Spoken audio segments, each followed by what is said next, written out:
กินคำนี้คือมาสบายดีพ่อแม่พี่น้องกินข้าวเที่ยงนำกันเด้อตำบักหุ่งพี่น้องตำบักหุ่งใส่กุ้งใส่ปลาหมึกเก่าน่ะมาเด้อกินข้าวเที่ยงนำกันเด้อพี่น้องเด้อมากับสาวกินข้าวแล้ว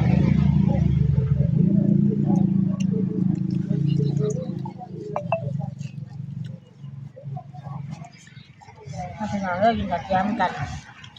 เมนูแก่หัวงามบ่ายเดือด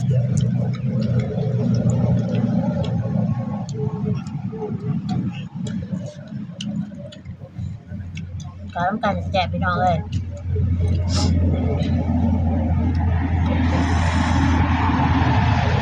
แต่ยังนี้เนาะกินข้าวเที่ยงพี่น้องเด้อมากินข้าวนำกันเด้อให้มีกินเด้อ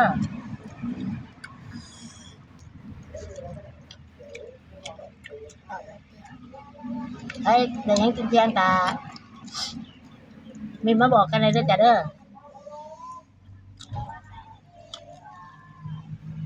ให้มีกินได้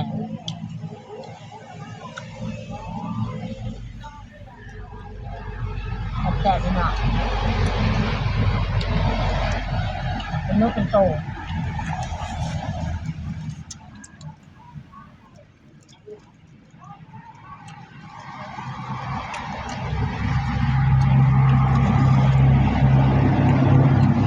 อะไรก็พี่น้องสามปัน